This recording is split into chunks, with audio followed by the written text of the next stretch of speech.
사랑의 아버지 하나님,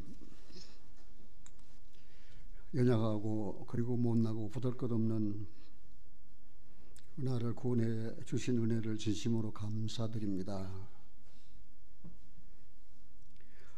전에는 죄로 말미암아 마귀에게 속하여 세상의 일을 구하고 살았지만 이제는 성령으로 거듭나 하나님의 거룩한 자가 되어 믿음으로 마음의 주님을 주인으로 모시고 거룩한 성도의 삶을 살게 하시는 은혜를 진심으로 감사드립니다. 세상에는 많은 외침이 있지만 주의 보혈, 그렇게 외칠 때 거기에 생명이 있음을 저는 확실히 압니다. 나 같은 못난 것을 부르셔서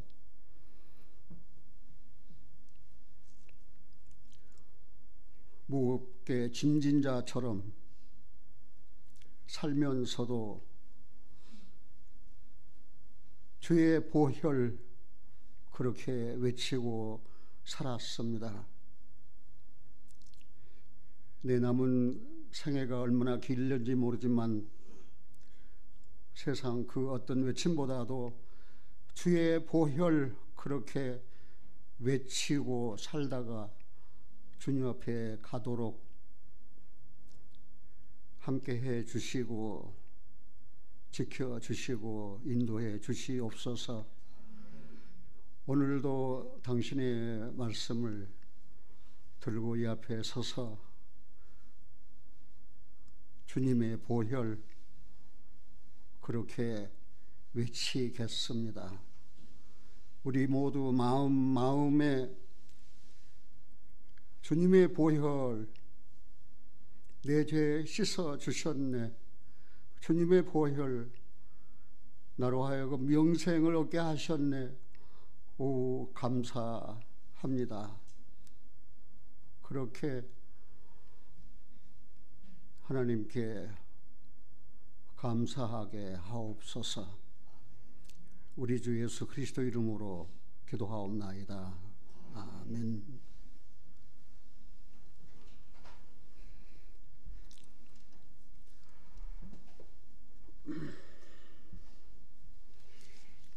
지금은 주님께서 오실 날이 매우 가까운 그런 때입니다.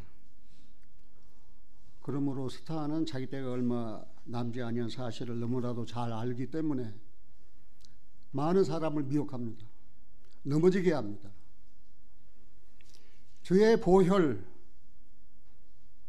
깨닫지 못하게 합니다. 또 구원받은 그리스도인이라 할지라도 주의 보혈 흐르는 그곳에 마음이 있지 아니하고 세상에 있기 쉽습니다. 뿐만 아니라 많은 이단들이 이제 미혹하고 유혹해서 하나님을 바로 깨닫지 못하고 바로 믿지 못하고 바로 섬기지 못할 그런 시대가 되었습니다.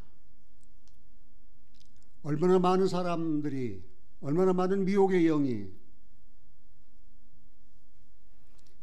바른 믿음을 갖지 못하도록 하는 그런 어떤 의미에서 완악한 시대입니다. 제가 여러분들보다 먼저 하나님 앞에 가더라도 여러분들은 하나님의 계시에 대해서 제대로 알고 있어야 됩니다. 그래야 여러분들의 영혼이 미혹당하지 않습니다.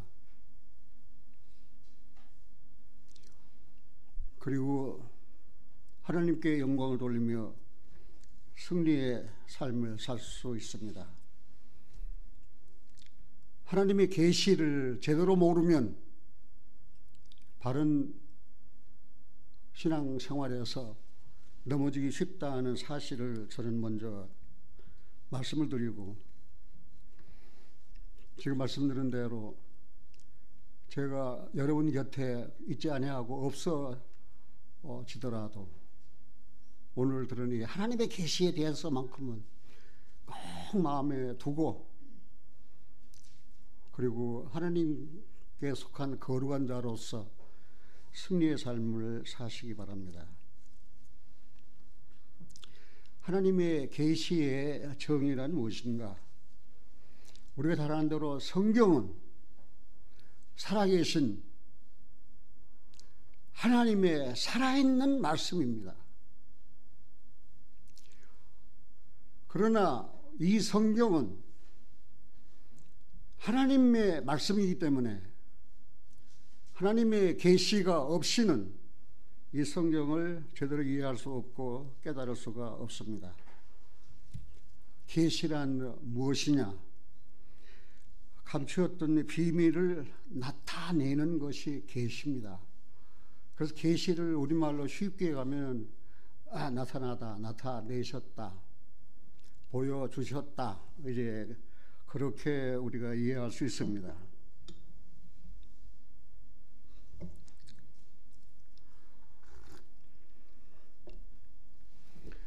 솔직히 하나님에 비해서 인간은 너무나도 연약하고, 그리고 보잘것없고 죄 많은, 그리고 수에 칠 가치가 없다고 이사야 2장에 언급한 대로 그런 인생입니다. 그런 인생을 위해서 하나님이 친히 자기를 계시하셨다는 사실이에요. 계시해 주셨다는 사실입니다. 나타내 주셨다는 사실입니다. 얼마나 감사합니까? 만일 하나님께서 자기를 나타내 주시지 않았다면 사람들은 하나님을 알 수가 없습니다. 사람이 하나님을 알지 못한다면 자기의 부모를 알지 못하는 것보다 더 나쁜 상태입니다. 자식이 되어가지고 자기를 낳아준 부모를 알지 못한다면, 아버지가 누구신지, 아버지가 어떤 분인지, 어머니가 누구신지, 어머니가 어떤 분인지를 알지 못한다면 그것은 그 부모의 온전한 자식이라고 할 수가 없습니다. 어떤 면에서 하나님은 창조주이시고 인간은 피조물입니다. 하나님이 하나님의 형상대로 사람을 지으셔서 창조하셨습니다. 그러므로 인간은 무엇보다도 반드시 하나님을 알아야 됩니다. 하나님을 알지 못하면, 종교에 처하나 깨닫지 못하면 멸망하는 짐승 같다고 시편 기자는 우리에게 이야기했습니다. 하나님을 알지 못하면 삶의 근본 문제를 모릅니다. 삶의 근본 문제를 이해할 수 없습니다. 내가 왜 이 세상에 태어났는지. 하나님을 알지 못하면 삶의 목적을 알지 못합니다. 내가 무엇을 위하여 살 것인지. 하나님을 알지 못하면 최고의 삶을 살 수가 없습니다. 그러면 하나님을 알면, 하나님을 아는 지혜를, 계시를 받았다면 인생의 근본 문제를 다 해결할 수 있습니다. 인간이 안고 있는 문제는 우리가 세 가지로 봅니다. 하나는 죄입니다. 하나는 의입니다. 하나는 심판입니다. 죄 없는 의인은 세상에 하나도 없습니다. 모든 사람은 다 죄인입니다. 그러므로 모든 사람은 한 사람도 그 상태로는 하나님의 영광에 들어갈 수가 없습니다. 그리고 인간은 하나님 보기에 의롭지 못합니다. 왜? 죄인이기 때문입니다. 인간의 의는 더러운 옷과 같다고 하나님께서는 이사야 선지자를 통해서 말씀하셨습니다. 그리고 하나님을 모르면 삶의 목적을 몰라요. 그러니까 그냥 우왕좌왕하고, 그리고 어떤 사람들은 캐세라 세라, 될 대로 되라. 그렇게 인생을 포기하고 사는 사람들이 참 많습니다.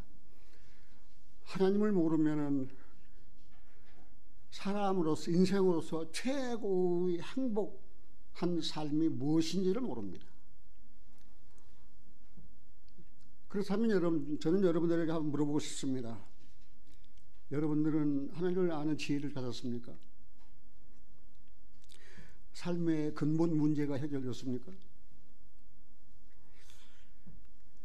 내가 사는 목적이 무엇인지를 깨달았습니까? 사람으로서 최고의 삶이 무엇인지, 어떻게 살아야 되는지를 깨달았습니까? 나는 1968년 11월 달에 하나님을 만났습니다. 하나님 그분을 내 속에 계시해 주셨습니다. 나타내 주셨습니다. 나는 인생의 삶의 근본 문제를 다 해결했습니다. 죄에 대한 문제가 해결되었습니다. 심판에 대한 문제가 해결되었습니다. 의에 대한 문제가 다 해결이 되었습니다. 내 삶의 목적도 이제는 다 해결이 되었습니다. 최고 행복한 삶이 무엇인지도 깨닫게 되었고, 이제는 그 최고 행복한 삶, purchase of happiness, 최고 행복의 삶을 추구하는 그런 복되고 아름다운 삶을 살도록 하나님께서 저를 만나주시고 축복해 주셨습니다. 그런데 하나님의 계시에는 우리가 크게 나눠서 두 가지로 나눌 수 있는데, 하나는 일반적인 계시, 또 하나는 특별 계시입니다. 일반적인 계시는 자연 계시라고도 합니다. 하나님은 자연을 통해서 당신을 나타내 주셨습니다. 저는 많은 곳에 여행을 하지 못했지만, 그러나 이 한국 땅에만 있지 아니하고 이스라엘도, 그 이외에 아름답다는 스위스도, 그다음에 불란서도, 그다음에 로마도, 그렇게 미국도 그렇게 여행을 해봤습니다. 참 그 자연적인 그런 광경, 자연의 광경, 자연의 그 장관. 그러나 내가 가장 자연 중에서도 미국 갔을 때 그랜드 캐니언에 갔습니다. 정말 인간으로서 상상할 수도 없는 그런 광경을 목격했어요. 그러나 그거는 자연 계시, 일반적인 그런 계시로는 하나님을 알 수가 없습니다. 하나님께서 지으신 솜씨가 놀랍다, 정말 기이하다, 기묘하다, 이렇게 감탄을 연발한다지만은, 그런 일반적인 계시, 그런 자연을 보고 그 하나님을 온전히 알 수가 없어요. 내가 구원받기 전에 그 출석했던 교회에 한 권사님이 계셨는데, 그 권사님은 저를 자주 만나 주셨습니다. 그러면서 저에게 이야기했습니다. 내가 오는데 바람이 불었습니다. 그 바람이 콩나무 잎을 흔들도록, 콩잎이 흔들리도록 바람이 불었습니다. 나는 거기서 하나님의 숨결을 봤습니다. 그게 바로 자연 계시입니다. 그러나 그 사람이 그거로 구원받습니까? 구원을 못 받아요. 자연 계시는 구원을 못 받아요. 아무리 놀라운 광경을 목격했다 할지라도 구원을 못 받아요. 그래서 하나님께서는 특별 계시를 주셨어요. 그 특별 계시가 무엇입니까? 한마디로 요약해서 예수 그리스도의 성육신입니다. 이건 특별 계시입니다. 하나님의 특별 계시입니다. 그 성육신하신 예수 그리스도로 말미암아 속죄가 이루어졌습니다. 죄인의 구주로 예수를 세상에 보내셨다는 이 사실이 하나님의 특별 계시입니다. 여러분들은 자연 계시와 특별 계시에 대한 구분이 필요합니다.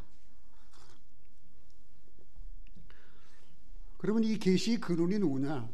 계시의 근원은 누구신가?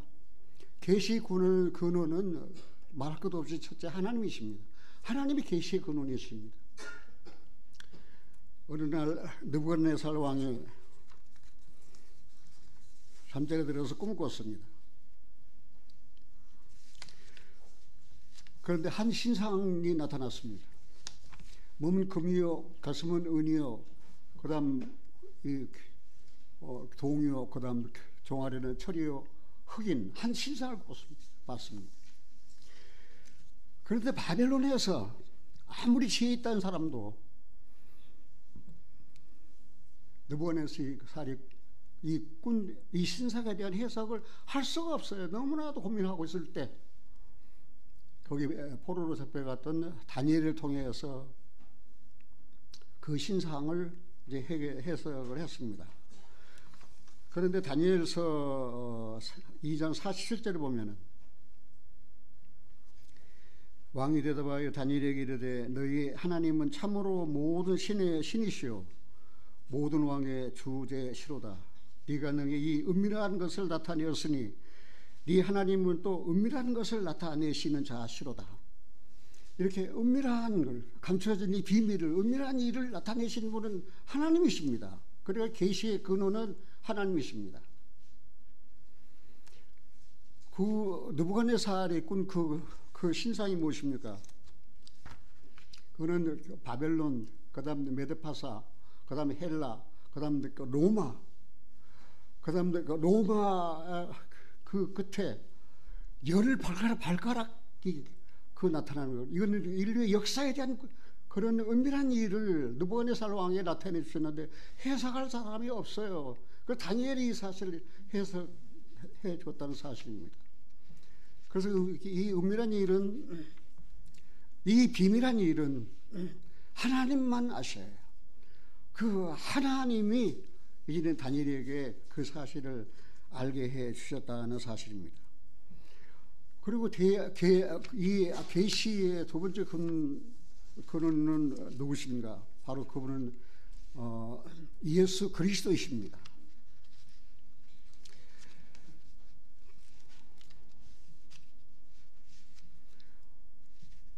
사도 바울이 이 예수 그리스도에 대한 사도 바울은 사도가 되기 원하지 않았어요. 그는 그리스도인 되기도 원하지도 않았어요. 그는 유대인이에요. 그는 율법주의자예요. 그런데 하나님께서 이 바울에게 나타나셔서 자기를 계시하셨는데 갈라디아 2장 11절에 보면 갈라디아 2장 11절 12절에 보면 형제들아 내가 너희에게 알게 하노니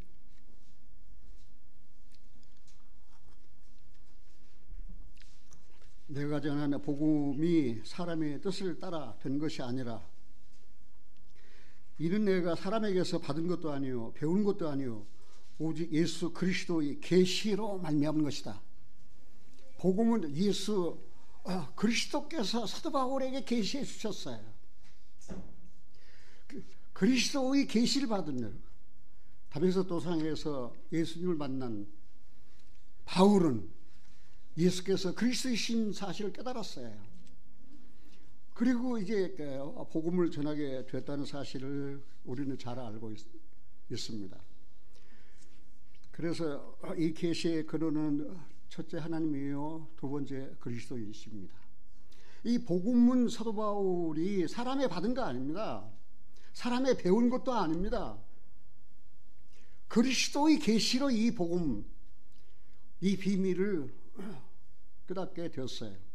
그리스도께서 사도 바울을 만나주지 않았다면, 자기를 계시하지 않았다면 사도 바울은 복음을 전할 수도 없을 뿐만 아니라 그는 사도도 될 수가 없었습니다.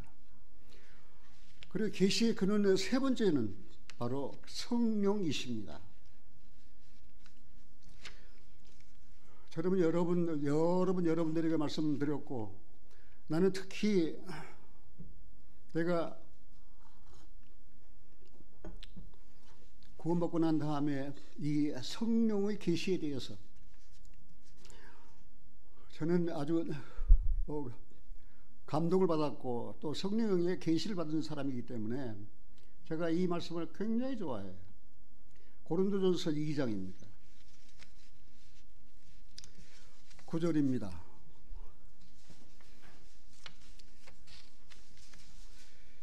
고린도전서 2장 9절 기록된 바 하나님이 자기를 사랑하는 자들을 위하여 예비하신 모든 것은 눈으로 보지 못하고 귀로도 듣지 못하고 사람의 마음으로도 생각지 못하였다 함과 같으니라. 오직 하나님이 성령으로 이것을 우리에게 보이셨으니 성령은 모든 것 곧 하나님의 깊은 것이라도 통달하시느니라. 사람의 사정을 사람의 속에 있는 영외에는 누구 알리요? 이와 같이 하나님의 사정도 하나님의 영외에는 아무도 알지 못하느니라. 우리가 세상의 영을 받지 아니하고 오직 하나님께로 온 영을 받았으니 이는 우리로 하여금 하나님께서 우리에게 은혜로 주신 것들을 알게 하려 하십니다. 성령을 받았어요. 그 결과가 무엇입니까? 하나님께서 우리에게 은혜로 주신 것을 알게 하시는 거예요. 이 성령은 계시하시는 거예요. 하나님께서 은혜로 우리에게 주신 것을 깨닫게 하시는 거, 계시하시는, 나타내 주시는 거예요. 사람의 사정은 사람의 속에 있는 영에는 아무도 모릅니다. 하나님의 사정도 하나님의 영에는 아무도 모릅니다. 우리가 세상의 영을 받지 않았습니다. 하나님께로 온 영을 받았습니다. 그 이유는 무엇입니까? 하나님께서 나에게 주신 은혜를 깨닫게 하기 위해서입니다. 성령으로 말미암아 하나님께서 내게 주신 은혜를 깨달았어요. 너희가 그 은혜를 인하여 믿음을 말미암아 구원을 얻었나니 이것이 너희에게서 난 것이 아니라 하나님의 선물이라. 행위에서 난 것이 아니다. 자랑할 것이 없다고 말입니다. 사랑하신 여러분들은 성령을 받았습니까? 성령을 거듭났습니까?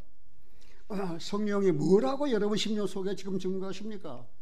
하나님께서 은혜로 주신 것을 깨닫게 하셨습니까? 하나님께서 은혜로 주신 것이 무엇입니까? 구원입니다. 그런데 성령이 오셔서 하나님께서 은혜를 주신 것을 깨닫게 하시지 않으면은 아까 얘기한 사도 바울처럼 사람에게서 받은 것 아닙니다. 사람에게서 배운 것 아닙니다. 사랑하신 여러분들, 복음을 배워서 깨닫습니까? 천만의 말씀이에요. 성령이 오셔서 은혜로 주신 것을 나로 하여금 깨닫게 하신다는 사실입니다. 얼마나 감사한지 몰라요. 우리가 여러분들 목사님 이미 다 아는 내용인데 제가 여러분들이 몰라서 이야기하는 거 아닙니다. 내가 여러분들 곁을 떠날지라도 하나님께서 하나님의 계시를 여러분들은 분명하게 알고 있어야 미혹되지 않는다는 사실입니다. 신천지 교주가 누굽니까? 네? 이만희 말고 또 신천지 교주가 누굽니까? 최고 불려지는 이름이.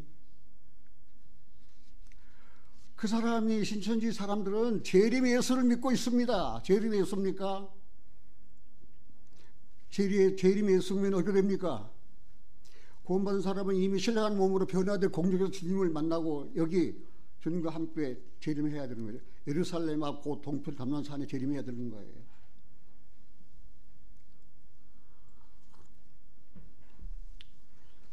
그런데 재림 예수라고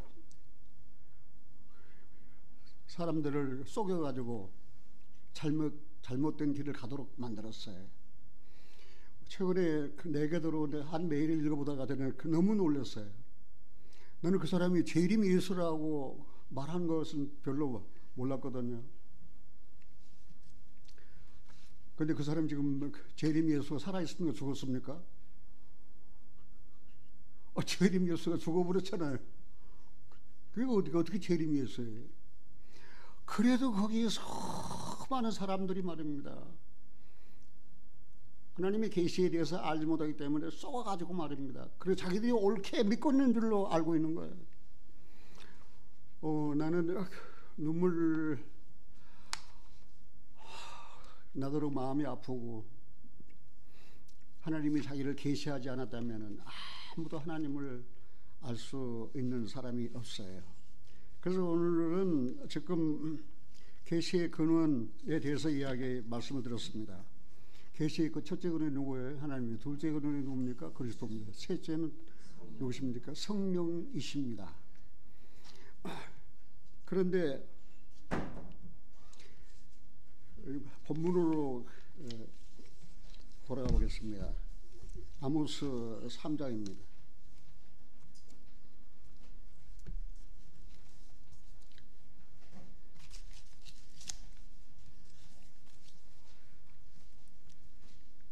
주 여호와께서는 자기 비밀을 그 종 선지자들에게 보이지 아니하시고 결코 행하심이 없으시리라. 이 아모스 이름의 뜻은 무겁게 짐진 자라는 그런 뜻입니다. 하나님께서 이 아모스 선지자에게 자기를 계시해 주셨어요. 그래서 이 아모스 선지자는 그렇게 외치고 있습니다. 여호와께서는 자기의 비밀을 그 종 선지자들에게 보이지 아니하시고는 결코 행하심이 없으시리라. 하나님이 자기의 은밀한 일을, 자기의 비밀을 계시하지 아니하고 행하시는 분이 아니에요. 다 보이시고 나타내시고 행하신다 그 말입니다. 이 세상 인류의 역사에 대해서도 바벨론 망하고 메데파사 망하고 헬라 망하고 로마 망하고 열 발가락 시대, 이 인류의 역사를 이미 하나님이 다 알게 하셨어요. 하나님께서 언제 그냥 몰래 그냥 가만히 은밀하게 행하시는 분이 아니에요. 자기 비밀을 다 알리시는 분이에요. 아모스는 유대 지방에 살았어요. 그런데 하나님께서 그 아모스에게 북쪽으로 하라. 북쪽은 그 여로보암이 통치하던 그런 시대입니다. 그 북쪽 그 이스라엘은 베델에 아마사라고 하는 아주 나쁜 거짓 선지자가 있었어요. 그래서 아모스가 와서 이스라엘의 죄에 대해서 책망하고 이스라엘에 대해서 예언을 하니까 그게 여로보암 왕에 가서 아니 저 아모스라는 그 못된 자가 왕에 대해서 모반하고 이 백성으로 하여금 견딜 수 없는 나쁜 말을 지금 전파하고 있습니다.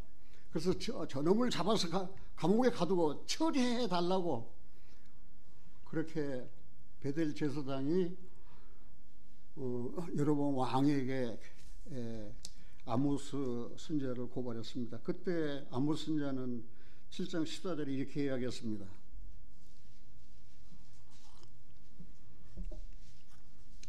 아모스가 아마사에게 대답하여 가로되 나는 선지자가 아니며 아모스가 아마샤에게, 이 아마사가 베델 제사장입니다.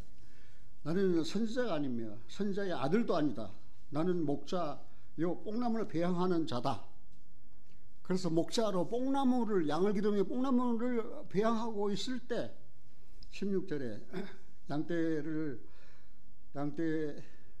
따를 때 여호와께서 나를 데려다가 내게 이르시기를 가서 내 백성 이스라엘에게 예언하라 하셨나니 이제 너는 여호와의 말씀을 들을지어다. 네가 이르기를 이스라엘에 대하여 예언하지 말며 이삭의 집을 향하여 경계하지 말라 하므로 여호와께서 말씀하시기를 네 안에는 성읍 중에서 창기가 들 것이요 네 자녀들은 칼에 엎드러지며 네 땅은 줄뛰어 나뉠 것이며 너는 더러운 땅에서 죽을 것이요 이스라엘은 정령 사로잡혀 그 본토에서 떠나리라 하셨느니라. 이 아모스도 무겁게 짐진 자란 이름을 가진 이 사람도 선지자가 아닙니다. 선지자 아들도 아닙니다. 그는 선지자 되기를 원하지도 않았습니다. 그런데 하나님께서 이 아모스 선지자에게 나타났어요. 무겁게 짐진 자에게. 아모스는 그렇게 마음에 소원했을 것입니다. 나는 양이나 기르며 뽕나무나 배양하고 그 시골에서 목자로 살다가 그런 생각을 했을 거예요. 그러나 뜬금없이 하나님께서는 아모스에게 나타났습니다. 너 이스라엘 가서 예언해라. 그래서 이스라엘의 죄에 대해서 책망했습니다. 이렇게 하나님은 생각지도 않은데 부르시고 또 부르셔서 나타내시고 그리고 말씀을 주시고 할 일을 명령하신다는 사실입니다. 저 역시 마찬가지입니다. 제 안에 여기 있지만 나는 목사가 되기를 원했던 사람이 아닙니다. 나는 고등학교 졸업한 뒤에 좀 집이 가난하니까 대학교 들어가기가 힘들어서 대학교 가려면 내가 고학을 하고 친히 돈을 벌어야 대학을 갈 수 있었기 때문에 힘든 그런 시절이 있었는데 신학교 가라는 권유를 받았습니다. 나는 손살에 졌습니다. 천만에 나는 절대 하나님은 떠나지 않지만 나는 신학을 하지 않겠습니다. 나는 목사가 되지 않겠습니다. 그런데 32살쯤 됐을 때, 예수님 나좀 됐을 때 하나님께서 나타나시고 성령에게 내게 말씀하셨어요. 그리고 네게 은혜를 주신 것은, 성령을 주신 것은 네게 은혜로 주신 것을 알게 하라. 그래서 제가 깨달았어요. 그래 구원을 받았어요. 구원을 받고 나니까 삶이, 인생이 말입니다. 목표가 180도로 확 바뀌어버렸어요. 주 예수를 믿으라. 그러면 너와 네 집 구원 얻으리라. 주 예수를 믿으면 너 구원 받는다가 아니고 너와 네 집이에요. 그럼 나는 구원 받았는데 내 집은 다 불신자들이에요.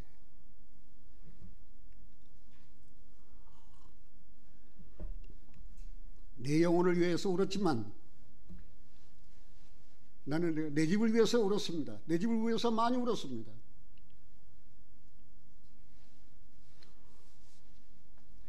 그래서 사도행전 16장 31절에 있는 말씀, 주 예수를 믿어라. 내 믿었어요. 너 구원받고 네 집 구원받는다. 그 말씀에 사로잡혀서 오늘까지 살았다 해도 과언이 아닐 정도였습니다. 그런데 이 계시는 말입니다. 하나님의 계시는 말입니다. 직접적이고 명령적입니다. 직접적이고 명령입니다. 하나님께서 직접 주셔요. 아모스 선지자에게 직접 주셨습니다. 또 사도 바울에게도 직접 그리스도께서 계시하셨습니다. 자기를 나타내 보이셨습니다.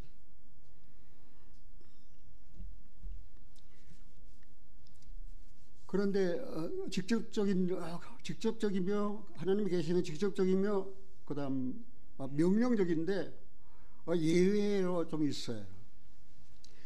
엘리 제사장은 사악한 제사장입니다. 아주 나쁜 제사장입니다. 그 아들들 여호와 제사를 멸시했습니다.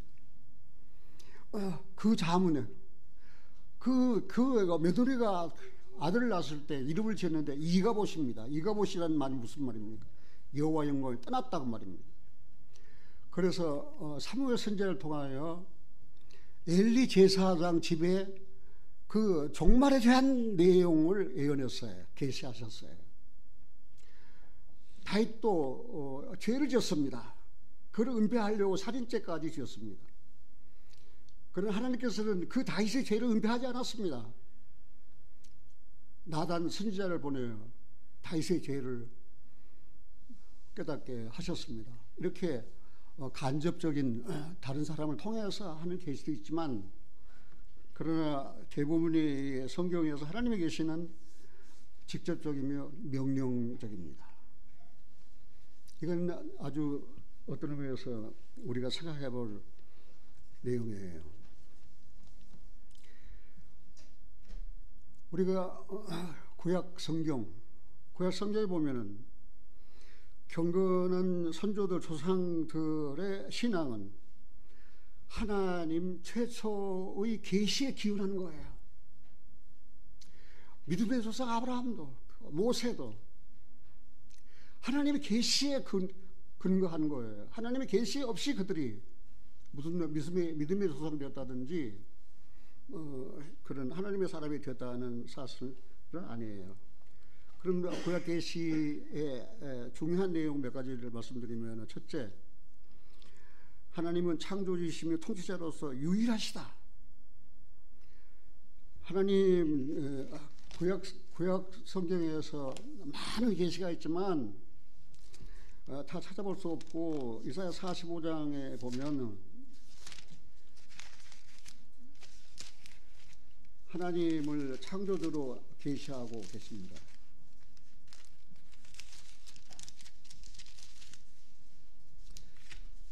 이사야 45장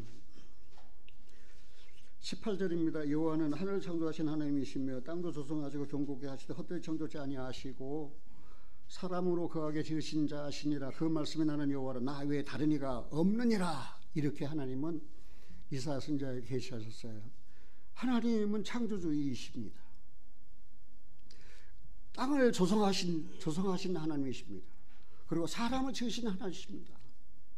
사람을 지으시되 헛되이 창조치 아니하시고 하나님을 섬기도록 그렇게 창조 하나님이십니다. 사람으로 땅에 거하도록 땅을 지으셨습니다. 그리고 그분 말씀에 나는 여호와라 나 외에 다른 신이 없다고 그랬습니다. 하나님 위에 다른 신이 없어요. 그래서 세상에는 많은 신들이 있습니다.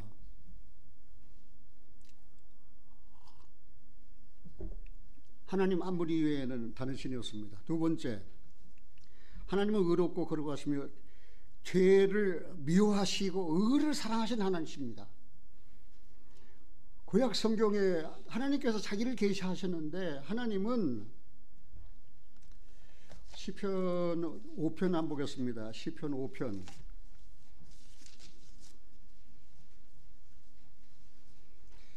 4절입니다. 시편 5편 4절 주는 죄악을 기뻐하는 신이 아니시니 악이 주와 함께 유하지 못하며 오만한 자가 주의 목전에 서지 못하리이다. 주는 모든 행악자를 미워하시며 거짓말하는 자를 멸시하시리이다. 여호와께서는 피 흘리기를 즐기고 속이는 자를 싫어하시나이다. 오직 나는 주의 풍성한 인자를 힘입어 주의 집에 들어가 주를 경외함으로 성전을 향하여 경배하리이다. 이 다윗의 시 가운데서 하나님께서 다윗에게 자기를 계시하실 때에 하나님은 죄악을 기뻐하는 신이 아니다고 하셨습니다. 악이 주와 함께 유할 수가 없습니다. 오만한 자가 주의 목전에 서지 못합니다. 주는 모든 행악자를 미워하십니다. 하나님이 다윗을 통해서 이렇게 죄를 싫어하시고 행악자를 미워하신다고 자기를 계시하셨습니다. 뿐만 아니라 구약에 하나님의 계시는 세 번째, 하나님은 언약에 대하여 성실하시고 자비롭고 오래 참으신 하나님이십니다. 네 번째, 언약은 당사자 간의 약속입니다. 하나님께서 약속을 했는데 그 언약은 일방적으로 하는 것이 아니라 당사자 간에 서로 간의 약속이에요. 그럼 그 언약을 하나님의 언약이었으면 그 언약을 성실히 시행하셔야 되고 이건 하나님 몫입니다. 그 언약의 말씀을 들은 사람은 그거를 순종해야 할 책임이 있다는 사실이에요. 왜? 언약은 쌍방간에 맺어진 것이기 때문에. 하나님은 언약하시고 성실하게 시행하셨습니다. 그리고 하나님은 그 신실하시고 성실하신 하나님이십니다. 이스라엘이 가장 싫어하는 성경이 이사야 53장입니다. 그래서 이사야 53장을 그들은 유태인들은 삐뚤게 해석을 합니다. 그가 찔림은 우리 허물을 인하며 그가 상함을 우리의 죄악을 인함이라. 그가 징계를 받음으로 우리가 그 남을 입었다. 우리는 다 양 같아서 그렇다 같이 죄기를 받거늘 우리 무리의 죄악을 여호와께서 우리 무리의 죄악을 그에게 담당시키셨다. 이 성경을 유태인들은 왜곡하고 달리 해석합니다. 그가 찔리면 그가 누구냐? 이스라엘이라는 거예요. 이스라엘이 얼마나 고통당했습니까? 그런데 먼 훗날 이사야 선지자는 메시아이신 예수 그리스도를 예언한 것인데 유대인들은 예수를 싫어합니다. 유대인들은 예수가 필요 없는 사람들입니다. 그래서 이사야 53장을 읽으면 구원받아 버리니까 이사야 53장을 그릇되게 해석할 수밖에 없어요. 그들은 그가 찔림은 이스라엘, 그가 상함은 이스라엘, 그가 징계를 받은 이스라엘. 그러나 그 성령이 오시면 그 성경을 바로 해석합니다. 그가 찔림 예수 그리스도, 그가 상함을 입었어요. 두 손과 두 발에. 그는 우리 죄 때문에 죽으시고 우리를 의롭다 하기 위하여 죽은 자 가운데 부활하셨습니다. 하나님께서는 우리 무리의 죄악을 그분에게 담당시키셨습니다. 그 예수님은 친히 나무에 달려 그 몸으로 우리 죄를 다 담당하셨습니다. 그 결론이 무엇입니까? 우리로 하여금 죄에 대하여 죽고 의에 대하여 살게 하기 위해서. 지난번에 우리는 구역 공부를 했습니다. 성도들이 알아야 할 네 가지. 알고 여기고 드리고 죽이라. 알고 내가 예수와 함께 죽었다 그 말입니다. 여기고 죄에 대해서 하는, 죄에 대해서 죽은 자 하나님께 대하는 산자로 여기고 드리라. 이제는 이 시체를 불의의 병기로 드리지 말고 의의 병기로 드리라. 알고 여기고 드렸는데 살다 보니까 또 찾아와. 죄가 또 찾아와. 그리고 어떻게 하는 거예요? 이게 모가지를 잡아서 어떻게 해요? 닭 모가지 비틀듯이 비틀어서 죽이는 거예요. 왜요? 구원받은 그리스도인은 선한 믿음의 선한 싸움을 싸우는 사람들이에요. 알고 여기고 드렸는데도 그래도 또 죄가 찾아와요. 어떻게 할 거예요? 이제는 죽여야지 그거를. 결론적으로 내가 예수와 함께 십자가에 못 박혔다는 사실을 이제 그때 성령의 계시 인도함으로 깨닫게 됩니다. 이제 내가 산 것이 아닙니다. 내 안에 그리스도께서 사시는 것입니다.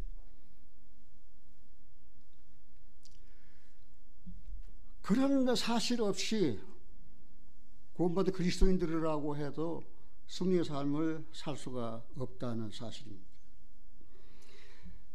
우리는 예수님께서 세상에 오셔서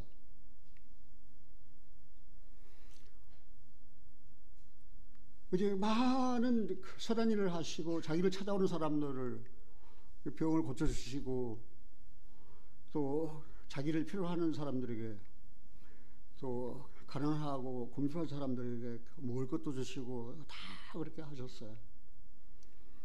어느 날 빌보 지방에 가셨습니다. 예수님은 친히 물으셨습니다. 사람들이 나를 누구라고 하느냐? 사람들이 나를 누구라고 하느냐? 그러니까 사람들이 뭐라고 그랬습니까? 침례 요한이라고 하던데, 아니 에레미야나 선지자도 한 사람이라고 하던데요. 그때 예수님은 제자들을 향해서 너희는 나를 누구라고 하느냐 물으셨습니다. 사랑하신 여러분들이 오늘 예수님께서 여러분 앞에 나타나셔서 너는 나를 누구라고 하느냐 물으면은 뭐라고 대답하실 거예요? 여러분들이 뭐라고 대답할 거예요? 너는 나를 누구라고 하느냐? 뭐라고 대답할 거예요? 대답할 말 없습니까? 그러면은 하나님의 계시, 그리스도의 계시, 성령의 계시하고는 먼 사람들이에요. 사도 베드로는 그렇게 고백했습니다. 저는 그리스도시요 살아계시는 하나님의 아들이니이다. 그때 예수의 대답이 무엇입니까? 이를 네게 알게 하는 것은 혈육이 아니요 뭐라고 하겠습니까? 하나님 아버지시다 그 말입니다. 하나님 아버지께서 베드로에게 그리스도는, 예수는 그리스도 하나님의 아들이라고 계시해 주셨습니다. 오늘날 예수를 10년 먹고 20년 먹고 뭐 오랫동안 민도하면서 예수를 누구라고 하느냐, 그러면 옳게 올바로 대답하는 사람들이 그렇게 많지가 않아요. 그러나 사랑하는 형제자매님들은 확실히 대답할 줄 압니다. 예수님께서 여러분들에게 나타나셨습니다. 너는 나를 누구라고 하느냐? 누구라고 할 거예요? 응? 저는 그리스도시요 살아계신 하나님의 그렇게 고백할 수 있습니까? 누가 가르쳐 줬습니까? 배워서 알았습니까? 아니면 성령 하나님의 계시로 깨닫게 됐습니까? 그 하나님의 계시예요. 예수님 옆에 두고도 그가 그리스도인지 그가 메시아이신지 몰라요. 그 다음에 십자가에 못 박아 죽일 죄인으로밖에 여기지 않는다는 사실입니다.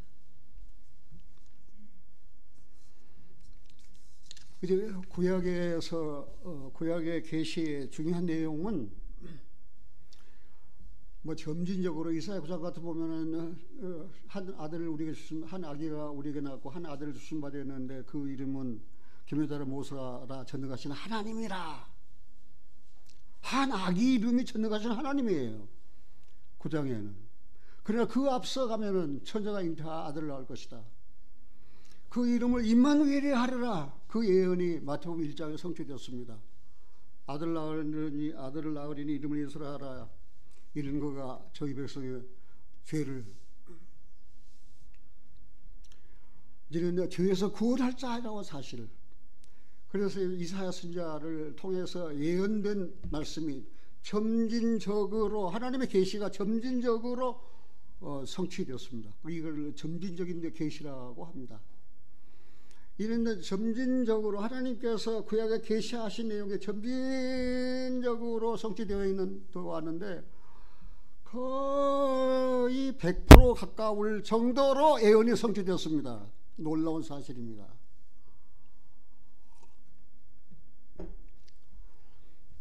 저는 신약보다도 구약 있기에 아주 목을 메고 수십 년 살았습니다. 그 구약에 예언된 계시한 내용이 어떻게 성취되었는가를 알아보는데 너무 흥미가 진진하는 거예요.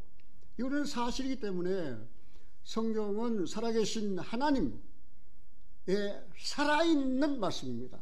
살아있는 말씀이에요. 여러분들이 이 말씀을 읽을 때 그게 여러분이 힘을 줘야 됩니다. 하나님 말씀 내게 살아있습니까? 근데 어떤 사람들은 하나님 말씀 살아있지가 않아요. 찌르는 채찍 것 같다고 그랬는데 말씀 듣고도 찔림이 없어요. 하나님은 죄를 미워하신다고 그랬는데 행악자를 심판하신다고 그랬는데 성경을 읽을 때 죄가 드러납니다. 죄가 드러나면 어떡합니까? 어떤 커다란 외침보다도 주의 보혈 내 죄를 씻으신 그 은혜가 새록새록 감사해. 나는 구원받은 지 50여 년 가까이 됐지만 지금도 주의 보혈 내 심령에 흐르고 있어요. 그 피가 내 심령에 철철 흐르고 있어요. 그 주의 보혈 생각만 해도 너무나 감사하고 나 같은 못난 죄인을 위해서 그렇게 보혈을 흘리시고 그리고 내 죄를 사해 주시고 나를 정결케 하시고 나를 의롭다 하시고 선한 양심을 주시고 너무나 감사해요. 구약의 중요한 그 하나님의 계시는 거기까지만 하고 신약의 중요한 계시에 대해서 말씀드릴까 합니다. 신약의 중요한 계시는 딱 한 군데 집중적으로 요약이 되어 있어요. 요한복음 1장입니다. 요한복음 1장입니다. 요한복음 1장 14절입니다. 요한복음 1장 14절 이 말씀은 하나님이십니다. 말씀이 육신이 되어 우리 가운데 거하심에 우리가 그 영광을 보니 아버지 독생자의 영광에 은혜와 진리가 충만하더라. 요한이 그에 대하여 증거하여 외쳐가로되 내가 전에 말하기를 내 뒤에 오시는 이가 나보다 앞선 것은 나보다 먼저 계심이라 한 것이 이 사람을 가리킴이라 하니라. 우리가 다 그의 충만한 데서 받은 은혜 위에 은혜로라. 17절 18절 같이 읽습니다. 율법은 모세로 말미암아 주신 것이요 은혜와 진리는 예수 그리스도로 말미암아 온 것이라. 본래 하나님을 본 사람이 없으되 아버지 품속에 있는 독생하신 하나님이 계시하셨느니라. 하나님을 계시하셨어요. 나타내셨느니라. 계시란 말은 비밀한 가운데 있는 것을 나타내는 게 계시예요. 본래 하나님을 본 사람이 없습니다. 그런데 여기 분명히 이야기했습니다. 본래 하나님을 본 사람이 없을 때 아버지 품속에 있는 독생하신 하나님이 나타내셨다고 말입니다.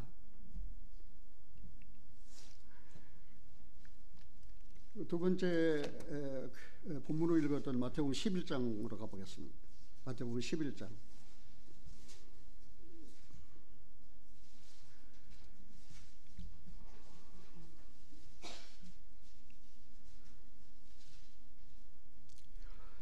예수님께서 가장 권능을 많이 베풀었던 가버나움이나 그런 유대 지경에서는 예수님을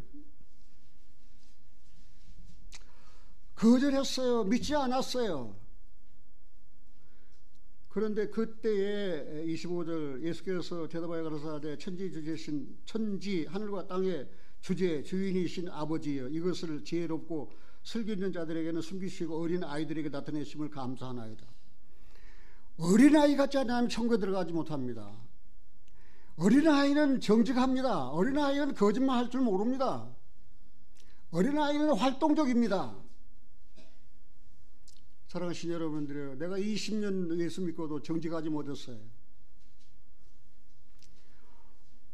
그런데 성령이 내게 오셔서 말씀을 주셨을 때 내 마음이 말씀에 의해서 부딪히고 부서졌을 때 말입니다.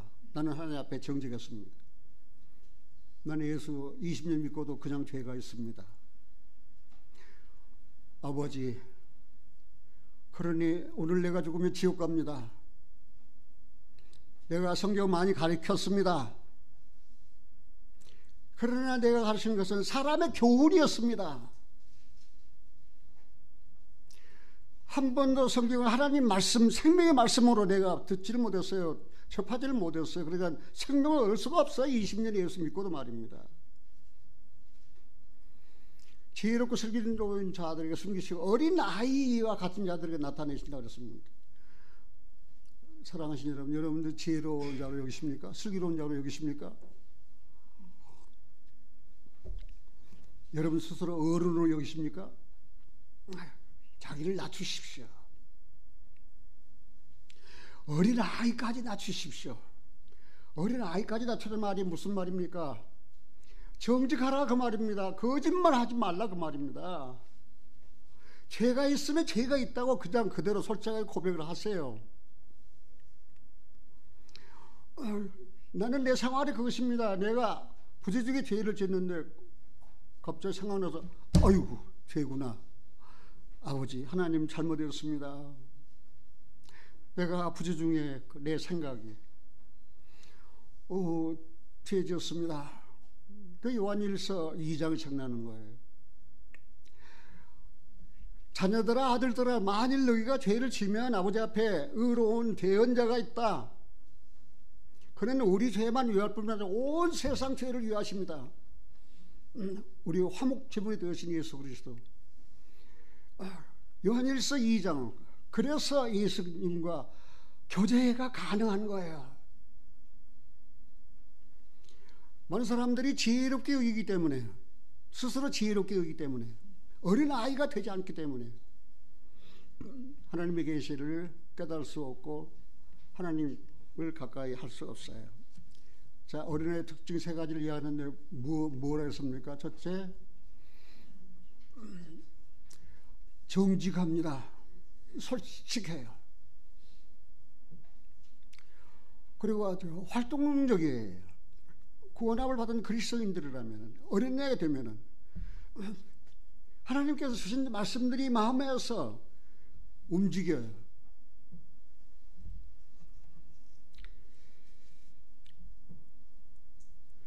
그래서 이 신약의 중요한 그 계시의 요약은 모세와 선지자를 통해서 구약 성경을 주셨어요. 신약의 계시는 그리스도와 사도를 통해서 우리에게 계시된 거예요. 대부분의 구약의 예언들은 신약에서 성취되었습니다. 이제 그리스도의 재림과 종말에 대한 예언이 남아 있습니다. 그리스도의 재림 아주 가까이 왔습니다. 무엇을 보고 알 수 있느냐? 이스라엘 회복을 보고 알 수 있습니다.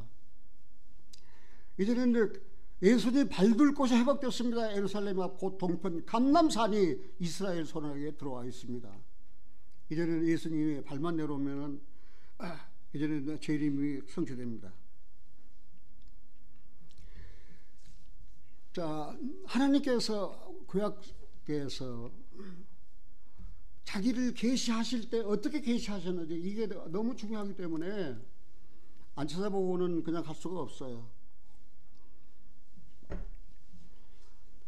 아담 하나님이 계시 받았습니까? 안 받았습니까? 아담 하나님 만났습니까? 안 만났습니까? 아담도 하나님의 계시를 받았어요. 하나님께서 에덴 동산에 나타나셨습니다. 그리고 아담을 부르셨습니다. 아담아, 네가 무엇을 했느냐 하고 묻지 않으시고 네가 어디 있느냐라고 물으셨습니다. 이거는 굉장히 중요한 사실이에요. 신앙생활하는 데 있어서 하나님께서 여러분들에게 나타나서 네가 무엇을 했느냐라고 하면 뭘 할 거예요? 내가 한 일 없는데요. 내가 하나님 영광에 들어갈 만큼 선한 일 한 것도 없는데요. 그러면 그러나 하나님이 아담에게 뭐라고 물었어요? 네가 어디 있느냐? 그러면은 여러분들에게 지금 하나님께서 임재하셨습니다. 네가 어디 있느냐라고 뭐라고 말씀할래요? 대답할 말 있습니까? 나는 성령으로 거듭나서 어디 있습니까? 그리스도 안에 있습니다. 그 그리스도 안에는 뭐가 있습니까? 구원이 있습니다. 거룩이 있습니다. 거기는 온유가 있습니다. 인내가 있습니다. 어떤 분 최근에 나를 가까이 접근하려고 하는데 그 모든 언행으로 봐서 인격이 가까이 하고 싶지가 않아요. 구원받은 그리스도인들, 그리스도 형상이 이루어지기 전에 인격적인 사람이 되어야 돼요. 예의가 있어야 돼요. 예의를 모르고 인격이 제대로 갖춰지지 않다면 예수 그리스도의 형상을 이룰 수 없어요. 오늘 아침에 서울에서 인천에 내려오면서 아내와 교대를 했어요. 사랑에는 두 가지 사랑이 있다. 하나는 수직적인 사랑이 있다. 하나는 수평적인 사랑이 있다. 수직적인 사랑은 하나님과 나와의 관계다.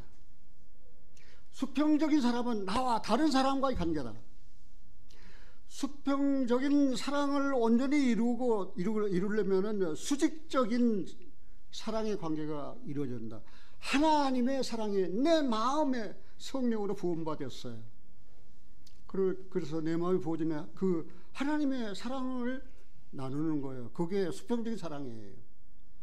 그래서 형제를 사랑하고 자매를 사랑하고 아직도 구원받지 못하고 그리스도 밖에 있는 사람 그 영혼들을 사랑하고 말입니다. 사랑하시는 여러분들은 여러분의 수직적인 사랑의 관계가 제대로 성립됐습니까? 하나님과 나와의 관계가 하나님과 나와의 관계 없이 그냥 네 이웃을 네 몸과 사랑하라 한번 해보세요. 잘 되는가? 절대 안 됩니다. 할 수가 없어요. 왜? 수직적인 사랑의 관계가 온전히 이루어져야 돼. 그래야 수평적인 사랑의 관계가 되는 것입니다. 이건 무엇입니까? 수직하고 수평이니까 이게 뭐예요? 이게 십자가예요. 십자가 사랑이에요. 하나님의 사랑이 내게 부음받았으니 나도 그 사랑으로 당신을 사랑합니다.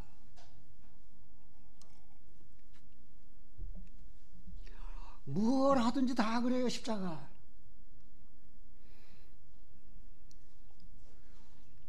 솔직하게 제 아내는 며칠 동안 잠을 못 자면서 지치면서 괴로워하고 고통하는 것을 봤어요.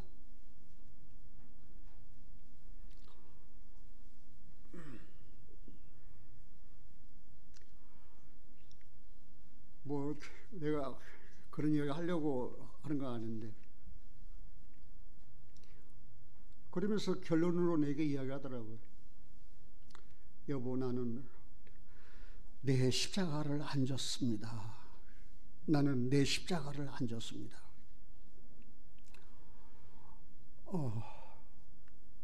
그래서 저는 하나님께 기도했어요. 하나님, 내 안에 십자가 안 졌다고 그러네요.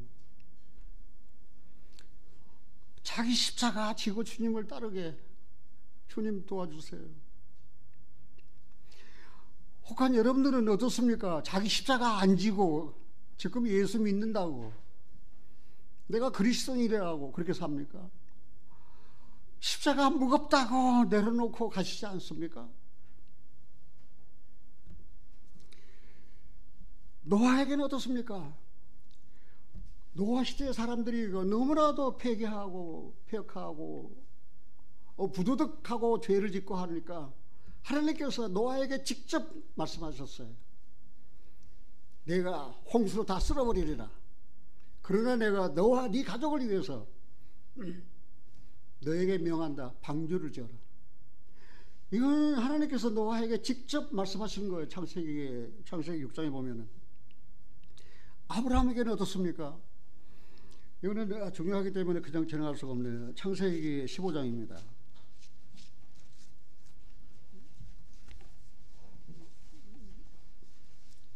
창세기 15장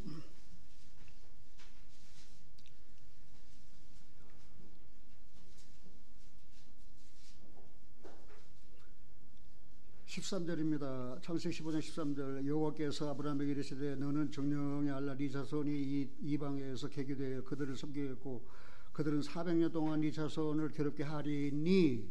그 다음 뭐라고 그랬습니까? 그 섬기는 나라를 내가 징체할지며 그 후에 네 자손이 그 재물을 이끌고 나오리라. 너는 장수하다가 평안히 조상에게로 돌아가 장사될 것이요 네 자손은 4대 만에 이 땅으로 돌아오리니 이는 아모리 족속의 죄악이 아직 관영치 아니함이니라 하시더니. 그리고 이스라엘 유태민족 이스라엘 민족이 400년 동안 객이 될 걸 예언했습니다. 아브라함에 계시하셨습니다. 네 자손은 400년 동안. 아니나 다를까, 그 아브라함 후손들 어떻게 했습니까? 이스라엘은 애굽에 들어가서 400년 동안 종살이했습니다. 4대 만에 애굽에서 나왔습니다. 큰 민족을 이룰 것이다. 이 예언이 성취되었어요. 아브라함에 계시하신 이 예언이 성취되었다는 사실입니다. 사랑하시는 형제님들이 구약성경 읽을 때 그냥 읽어 넘어가지 마시고 이 예언, 이 계시가 이 나타내서 보이시는 것이 어떻게 성취되었는지 그걸 확인한다는 것은 정말 스릴이 있고 재미가 있어요. 이 다윗에게도 하나님께서 아까 말씀드렸지만은 시편 9편을 한번 찾아보겠습니다. 시편 9편.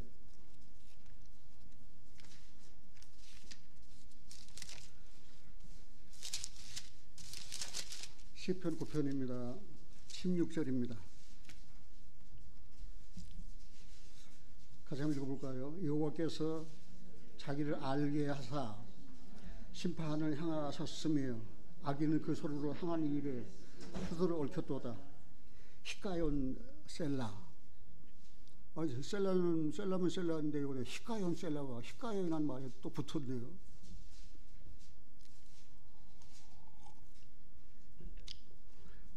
기록된 성경에 보면은 셀라라는 말이 하박국에서 몇 번, 그 다음에 시편에서 한 30여 번 나와요.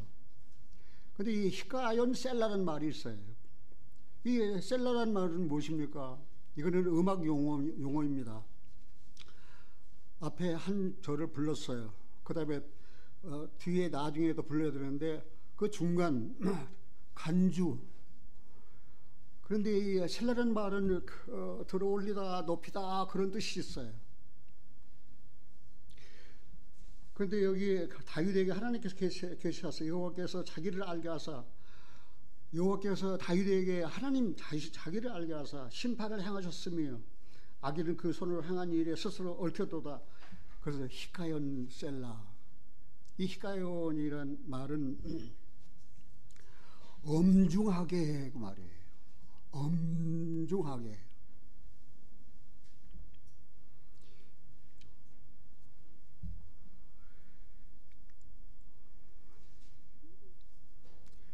그리고 이 히카는 하가란 말에서 거느드는 건데 탄식하다, 슬퍼하다, 괴로워하다 그런 뜻이 포함되어 있어요. 이 히카연. 히카연이란 말은 여기 딱 한 번 붙어 있어요. 셀라 앞에 히카연은 한 번 딱 붙어 있는데 엄중하게. 왜 엄중하게? 음악을 연주하는데 엄중하게 하라 그 말입니다. 왜? 뭐 기뻐서 날뛰어서 부르는 그런 찬송이 아니에요. 왜 그렇습니까? 하나님께서 자기를 알게 하셨는데 무엇인 하나님? 심판의 하나님이라는 사실입니다. 그래서 여호와께서 자기를 알게 하사 심판을 행하셨으며 악인은 그 손으로 행한 일에 스스로 얽혔도다. 히카연 셀라. 17절 같이 한번 읽을까요? 악인이 음부로 돌아가며 하나님을 잃어버린 모든 열방이 걸어라. 악인이 음부로 들어갑니다. 악인이 지옥으로 들어갑니다. 모든 열방이 그리하리로다. 하나님을 알지 못한 모든 열방이 그리하리로다. 그러나 하나님을 알았어요. 주신 성령으로 말미암아 내게 은혜로 주신 것은 하나님을 알게 하기 위해서. 그 은혜로 주신 것이 뭐예요? 구원이에요.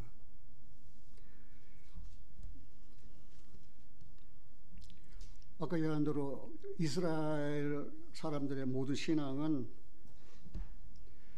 선조들에게 나타내신 계시에 근거한 거예요. 믿음의 조상 아브라함에게 계시하신 거. 그걸 근거해서 하나님을 신뢰하고 하나님을 의지하고 그리고 하나님을 예배하고 하나님을 찬양했던 사실을 알 수 있습니다. 그런데 말입니다. 예수님께서 말씀하셨어요.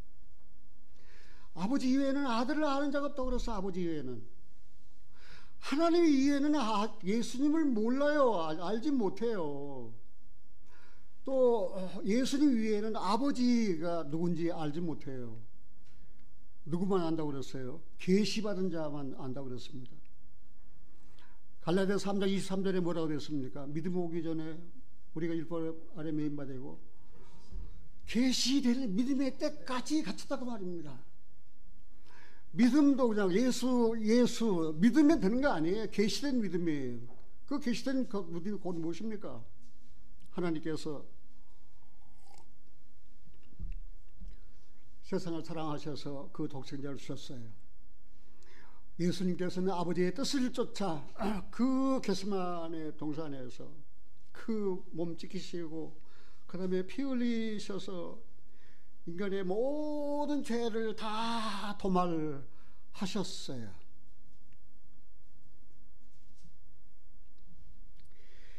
그리고 아까 얘기한 대로 특별계시의 중심 인물이 누굽니까? 특별계시의 중심은 예수 그리스도예요. 예수 그리스도. 예수 그리스도 여인의 후손이에요. 예수 그리스도는 노뱀이에요. 예수 그리스도는 성막의 모든 기구들이에요. 이게 전부 다 예수님을 예표하는 거예요. 히브리서 9장에서도 그 사실에서 다 되어 있어요. 만약에 여러분들이 하나님의 계시에 대해서 진정으로 깨달았다면은 거짓 또 미혹하는 자들이 와서 유혹한다 할지라도 여러분들은 거기에 넘어지지 않을 거예요. 그래서 이 예수 그리스도는 하나님의 예배가 마지막 계시예요. 마지막 계시. 구약 성경 예언의 하나님의 계시의 그 충족성에 대해서 우리는 꼭 알아야 돼요. 구약 성경 하나님의 계시가 어떻게 그 충족하게 충분히 만족할 만큼 이루어졌느냐고 말입니다. 예수님께서 그 사실을 보여주셨어요. 누가복음 16장입니다.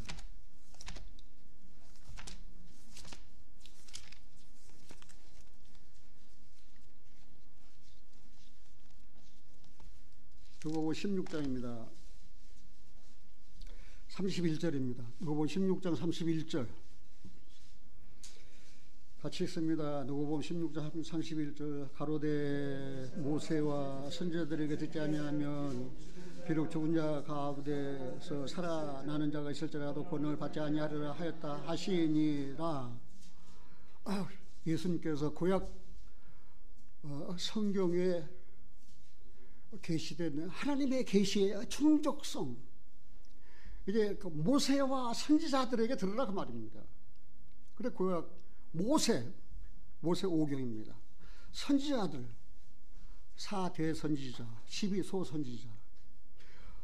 그래서 모세로 말씀하시고 선지자들을 통해서 말씀하신 것으로 구약에 계시된 하나님의 계시는 이제는 충분하다 그 말입니다. 충분해. 다른 계시가 필요 없다 그 말입니다. 이제는 이 죽은 자 살아오가 말입니다.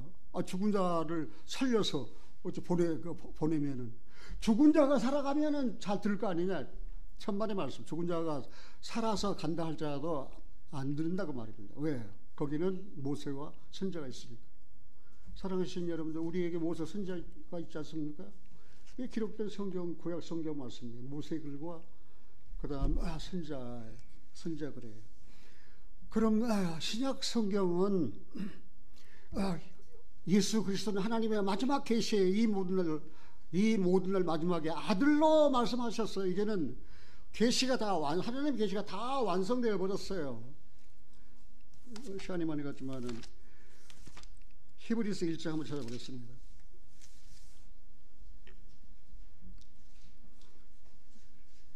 1절 히브리서 1장 1절 옛적의 선지자들로 여러 부분과 여러 모양으로 우리 조상들에게 말씀하신 하나님의 이 우리 조상들, 이스라엘 조상들, 유대인들, 이 모든 날 마지막에 아들로 우리에게 말씀하셨으니 이 아들을 만유의 후사로 세우시고 또 저로 말미암아 모든 세계를 지으셨느니라. 3절 같이 있습니다. 이는 하나님의 영광의 왕체시요 그 본체의 형상이시라. 그의 능력의 말씀으로 만물을 붙드시며 죄를 정결케 하는 일을 하시고 높은 곳에 계신 위엄의 우편에 앉으셨느니라. 예수 그리스도는 이 마지막 날 하나님께서 그 예수를 통해서 우리에게 말씀하셨어요. 그분은 만유의 후사예요. 또 그 하나님의 영광의 광채예요. 그분 그 하나님의 본체의 형상이에요. 예수님의 형상은 하나님의 형상이에요. 예수님의 음성은 하나님의 음성이에요. 그러니 하나님은 자기를 다 그 아들을 통해서 계시하셨어요. 그래서 예수님은 그 아버지의 계시대로 아버지의 뜻을 십자가에서 다 이루셨어요. 그러면 신약 성경의 충족성, 신약 성경이 충분하다 하는 사실을 우리는 어떻게 증명할 수 있는가? 요한계시록 22장입니다.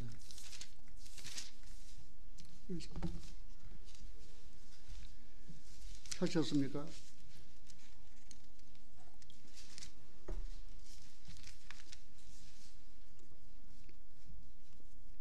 (18절입니다) 요한계시록 22장 18절 같이 있습니다. 내가 이 책의 예언의 말씀을 듣는 각인에게 증거하노니 만일 누구든지 이것들 외에 더하면 하나님이 이 책에 기록된 재앙들을 그에게 더하실 터이요 만일 누구든지 이 책의 예언의 말씀에서 제하여 버리면 하나님이 이 책에 기록된 생명나무와 및 거룩한 성의 참여함을 제하여 버리시리라. 그래서 신약의 그 충족성, 이제 신약 예수님의 마지막 계시, 이제 다른 계시가 없어요.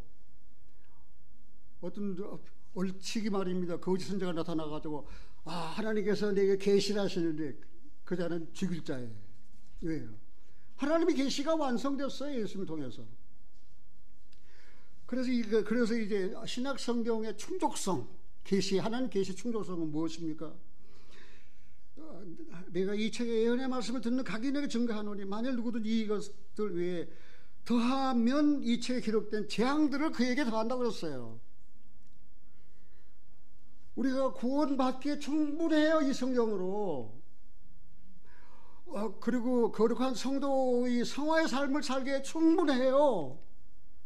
예수님 재림하실 때까지 이 성경으로 영혼의 양식을 삼고 먹고 살기에 충분하다 그 말입니다. 부족한 것이 없다고 말입니다.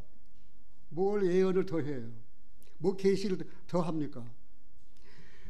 그리고 만일 그든지 이 책의 예언의 말씀에서 제하해버리면 하나님이 이 책에 기록된 생명나무와 및 거룩한 성에 참여함을 제하해버리신다고 했습니다. 하나님의 마지막 계시, 하나님의 그 계시를 다 성취하신 예수님께서 하신 말씀이 무엇입니까? 같이 한번 해봅시다. 수고하고 무거운 짐진 자들아 다 내게 오라. 내가 쉬게 하리라. 내가 너희를 쉬게 하리라. 사랑하신 여러분들, 저는 이 말로 마칠까 합니다. 우리가 사는 세상 외롭습니다. 우리가 사는 세상 많은 상처투성입니다. 외롭고 상처투성인 세상에서 어떻게 살아야 됩니까? 수고하고 무거운 짐진 자들아 다 내게 오라. 내가 너희를 쉬게 하리라. 주님의 음성이 들리지 않습니까? 외로운 세상을 여러분들은 어떻게 사십니까? 상처 많은 세상을 여러분들은 어떻게 견디십니까?